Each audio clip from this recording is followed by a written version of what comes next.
6 news కి స్వాగతం. Tirumala TTD దేవస్థానంలో లడ్డు కల్తీ జరగలేదని సిట్టిచ్చిన నివేదిక ఆధారంగా కలియుగ దైవం వెంకటేశ్వర స్వామి ఉన్నాడంటూ వైసీపీ శ్రేణులు వింజమూరు తిరుమల నగర్లోని శ్రీ వెంకటేశ్వర స్వామి ఆలయంలో ప్రత్యేక పూజలు నిర్వహించి కొబ్బరికాయలు కొట్టారు. ఈ సందర్భంగా వారు మాట్లాడుతూ హిందువుల మనోభావాల విషయంలో ఎక్కడ రాజీ పడేది లేదని వైసీపీ అధినేత జగన్మోహన్ రెడ్డి సుప్రీంకోర్టులో పిటిషన్ వేయించి నిజ నిర్ధారణ చేయించాలి కోరగా సుప్రీంకోర్టు నీట్ దర్యాప్తుకు ఆదేశించిందని సిట్ నివేదికలు ఎటువంటి కల్తీ జరగలేదని రుజువైందని అన్నారు. అసత్య ఆరోపణలు చేసిన కూటమి ప్రభుత్వంపై చర్యలు తీసుకోవాలని వారు డిమాండ్ చేశారు. ఈ కార్యక్రమంలో జెడ్పీటీసీ గణపం బాలకృష్ణారెడ్డి, మాజీ జెడ్పీటీసీ తిప్పిరెడ్డి నారపరెడ్డి, వింజమూరు మండల కన్వీనర్ రేవనూరు శ్రీనివాస్ రెడ్డి, మాజీ ఉప సర్పంచ్ మద్దూరి లక్ష్మీప్రసాద్ రెడ్డి, మాజీ సొసైటీ అధ్యక్షులు మల్లిరెడ్డి విజయ్ కుమార్ రెడ్డి, గణపం రమేష్, వింజమూరు ఎంపీటీసీ పల్లాల కొండారెడ్డి, పల్లాల ప్రసాద్, బండి కృష్ణారెడ్డి, నీలం సంజీవరెడ్డి, నందిగుంట సర్పంచ్ కాజారెడ్డి, నెల్లూరు జిల్లా ప్రచార విభాగ అధ్యక్షులు అంకినపల్లి నరసింహారెడ్డి, రొడ్డ కొండయ్య, చీమల హజరత్ రెడ్డి, బుక్కాపురం సర్పంచ్ రసూల్ తదితరులు పాల్గొన్నారు. మన పార్టీ అధిష్టానం పిలుపు మేరకు మన జగన్మోహన్ రెడ్డి గారు కానీ మన ప్రభుత్వాన్ని కానీ సిబిఐ వాళ్ళు క్లీన్ చిట్ ఇచ్చారు. ఎందుకంటే గతంలో ముఖ్యమంత్రి గారు, ఉప ముఖ్యమంత్రి గారు చాలా అన్యాయంగా మాట్లాడారు.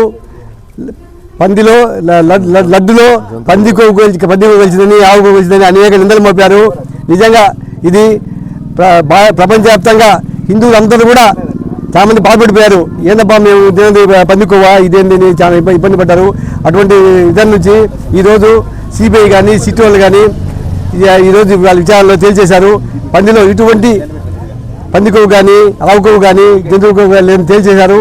దీనివల్ల వాళ్ళిద్దరు నాయకులు కూడా చంద్రబాబు నాయుడు కానీ మిగతా తెలుగుదేశం నాయకులు కానీ మిత్రపక్ష నాయకులు కానీ చేసిన ఆరోపణలు కానీ ఈరోజు మన నియోజకవర్గ ఇన్ఛార్జి గారు శ్రీ మేకపాటి రాజగోపాల్ రెడ్డి గారు ఆదేశాల మేరకు ఇక్కడికి మన వెంకటేశ్వర స్వామి గుడి వద్దకు మేము పూజలు నిర్వహించడానికి వచ్చాము.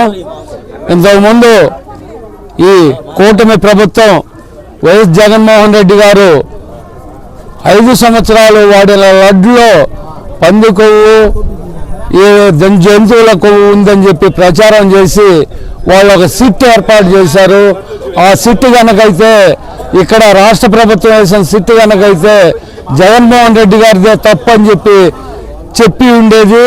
కానీ ఆ దేవదేవుడు మన పార్టీ గురించి అక్కడ మన సుప్రీంకోర్టులో కేసు వేపించి వైవి సుబ్బారెడ్డి గారి చేత కేసు వేపించి అక్కడి నుంచి సిబిఐ దర్యాప్తుకి ఆదేశాలు జారీ చేసి ఉన్నారు. దేవదేవుడే ఈ సిబిఐని వేసినట్టు మేము భావిస్తున్నాం. దేవదేవుడు వేపించిన సిట్లో రాష్ట్ర ప్రభుత్వానికి సంబంధించిన ఇద్దరు కూడా ఉన్నారు. కానీ ఇక్కడ ఈ లడ్డులో ఏమీ కల్తీ జరగలేదని చెప్పి తేలినందువల్ల ఈరోజు మా వైసీపీ ప్రభుత్వానికి 2019 నుంచి 24 వరకు ఉన్న వైసీపీ ప్రభుత్వానికి ఉదయగిరి వైఎస్ఆర్సీపీ ఇన్ఛార్జి గౌరవనీయులు మేకపాటి రాజగోపాల్ రెడ్డి ఆదేశాల మేరకు ఈ కార్యక్రమం నిర్వహించడం జరుగుతుంది. కారణం ఏంటంటే గతంలో మనం ప్రభుత్వం చేసినప్పుడు జగన్మోహన్ రెడ్డి గారి మీద కూటమి ప్రభుత్వం అందరూ కలిసి కూటమి ప్రభుత్వం కలిసి జగన్మోహన్ రెడ్డి గారి మీద ఎలక్షన్ టైంలో విపరీతమైన అసత్యాలు అపచారాలు చేస్తూ నిందలు మోపారు. ఆ నిందలన్నీ రుజువు చేసుకునేదానికి కల్తీలో తిరుపతి లడ్డులో కల్తీ ఉందని ఆవు కొవ్వు, పంది కొవ్వు, చేప కొవ్వు, అన్ని జంతువుల కొవ్వులు ఉన్నాయని విపరీతంగా ప్రచారం చేశారు. ఆ ప్రచారం అబద్ధమని నిరూపించేదానికి జగన్మోహన్ రెడ్డి గారు ఆయన టైంలో ఇచ్చిన టీటీడీ చైర్మన్ చేత దమ్మున్న నాయకుడు కాబట్టి సుప్రీంకోర్టులో పిటిషన్ వేయించాడు. ఇది నిజానిజాలు సిబిఐ చేత తేల్చాలని. సిబిఐ ఈరోజు సిట్ దర్యాప్తుకు ఆదేశిస్తే సిట్టు క్లీన్గా ఇచ్చేసింది. ఎటువంటి కల్తీ లేదు, అంత అబద్ధ ప్రచారము. అసలు ఊరికి ప్రచారం చేసిన వాళ్ళందరినీ రుజువులు కానుంటే ఈరోజు అందరూ శిక్షార్హులే. అవన్నీ కానీ వస్తే మొత్తం కూటమి ప్రభుత్వంలో ఉండే మొత్తాన్ని జైలు పాలయ్యే పరిస్థితికి వచ్చింది.